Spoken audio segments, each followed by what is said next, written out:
Halo, selamat datang kembali di podcast Departemen Kemajuan, tempatnya orang-orang yang pengen maju bareng gue Hasan, dan kali ini gue mau bahas soal karisma. Ya, kalau kita ngomongin karisma, mungkin kita sering banget pakai kata-kata ini untuk menunjukkan rasa respectnya kita kepada seseorang, gitu kan. Kayak, berkarisma banget nih orang, gitu kan. Entah dia dari pinternya dia atau cara dia ngomong, ya kan. Kita bisa ngecap dia sebagai orang yang berkarisma. Kalau kita tarik ke belakang, kita bisa ketemu dengan pahlawan kita, Bapak Presiden pertama kita, si Founding Father, Pak Soekarno. Itu no debat, dia adalah orang yang berkarisma. Tapi kalau kita tarik lebih jauh lagi, kenapa sih Pak Soekarno itu bisa dicap sebagai pria yang sangat berkarisma gitu?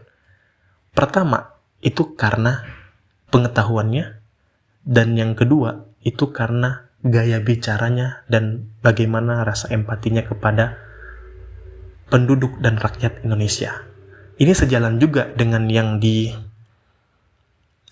digaungkan atau yang dibawa oleh Vanessa dalam bukunya Choose. Jadi ada seorang penulis namanya Vanessa Van Edwards dalam bukunya Choose, Master the Secret of Charismatic Communication.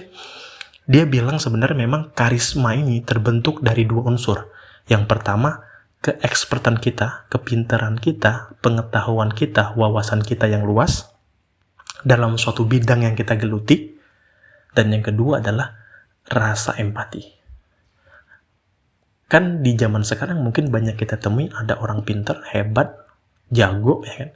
Tapi secara komunikasi dan ke orang dia sombong gitu. Ada juga orang yang baik, mungkin lu pernah ketemu juga di kantor lu, leader lu mungkin baik, terus ya pokoknya enak lah secara komunikasi, tapi secara pengetahuan mungkin lu sedikit yang bisa lu pelajarin dari dia. Nah, itu ada perbedaan. Nah, untuk menjadi seorang leader yang berkarismatik atau orang yang dicap berkarisma, lu harus punya dua hal ini sih. Lu harus expert di bidang lu, dan lu harus punya rasa empati dan sosial yang tinggi gitu. Intinya bukan sosial yang tinggi-tinggi banget lah, yang penting lu ke bawahan, atau bukan ke bawahan ya, ke rekan kerja lu tuh gak sombong-sombong banget gitu. Gak memerintahkan semau lu gitu. Itu sih sebenarnya kunci karismatik. Nah, sebagai contoh mungkin gue yang udah ketemu gitu ya, rekan kerja namanya Pak Marzuki. Gue respect banget sama Pak Marzuki. Itu menurut gue contoh betapa atau bagaimana orang berkarisma. Jadi gue ceritain gini, Pak Marzuki ini udah pengalaman di construction engineer atau site engineer, udah pengalaman 10 tahun lebih. Dia pernah kerja di Chevron juga. Jadi kalau secara pengetahuan, oke, dia melengkapi atau punyalah unsur pertama. Terus yang kedua, Pak Marzuki ini ternyata orangnya sabar gitu. Jadi ketika banyak tenaga kerja yang nggak ngerti soal gambar, baca gambar, ini kendala biasanya untuk pekerja-pekerja yang masih amatir ya, dia nggak ngerti baca gambar tuh gimana, terus implementasinya gimana. Pak Marzuki ini dengan sabarnya dia bakal ngajarin para pekerja itu. Dibawanya gambar dari kantor, lalu dia bakal ngajarin semua yang mau belajar lah. Pokoknya intinya mau belajar, ayo diajarin baca gambar, bla bla bla. Akhirnya secara komunikasi terbangun dan orang ngerasa dia baik. Lalu orang ngerasa respect akhirnya.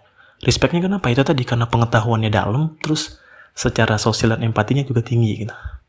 Dan dia bener-bener dihormati lah di lapangan, karena gue kebetulan satu area.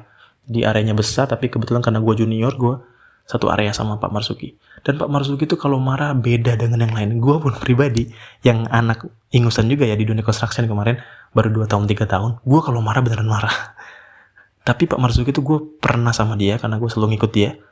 Dia pernah ada kayak misalnya kita di construction schedule-nya misalkan hari ini harus selesai gitu. Nah, ini ada kerjaan yang harus selesai hari itu tapi belum selesai sama mandornya. Terus Pak Marzuki deketin mandornya, terus dia bilang, kok area ke sebelah sana belum selesai? Apa saya aja yang ngerjain, dia bilang. Dia cuma bilang gitu tapi dengan nada ketawa gitu. Dan mandornya langsung ngerti, langsung digerakin semua tenaga kerja dia langsung, oke Pak, gak perlu Pak, kami aja Pak yang kerjain. Nah, maksud gue sesimpel itu gitu dia untuk memerintahkan orang. Saking kan mungkin ya itu tadi kan berkarisma, dia pengetahuan yang tinggi, terus sama orang juga baik gitu. Jadi orang respect dan gak mungkin nolak apa yang dia perintahkan. Nah, ini juga bisa lu pakai nih kalau misalkan lu mau dicap sebagai berkarisma, entah itu cowok atau cewek, sebenarnya nggak ada batasan untuk berkarisma. Jadi kalau lu mau punya aura gitu ya, aura positif, terus auranya yang benar-benar bisa menginfluence ya itu tadi. Kalau misalkan lu bidang engineer ya kuasain bidang lu, lalu jangan lupa juga untuk tidak sombong gitu kan, untuk mengayomi, untuk berempati kepada rekan kerja lo. Oke, mungkin itu podcast kali ini memang terbilang pendek, tapi gue rasa gue sampein sih. Untuk persiapan lu, mungkin lu juga bisa bikin resolusi ke depan kan 2025, gue mau belajar nih soal karisma gimana lebih jauh, ya gue rekomendasiin lu buat baca bukunya si Vanessa Van Edward, itu Choose, tulisannya Choice gitu. Terus lu bisa baca itu, menurut gue itu buku yang pas banget sih untuk merepresentasikan apa itu karisma gitu. Karena selain itu juga lu bisa sebenarnya nonton pelatihannya si Vanessa Van Edward juga di LinkedIn Learning. Kalau lo tahu LinkedIn pasti lo tahu lah ya. Oke, mungkin itu sih podcast gua kali ini. Semoga dapat membantu dan semoga juga bermanfaat gitu. Oke, thank you guys. Sampai ketemu di podcast gua selanjutnya.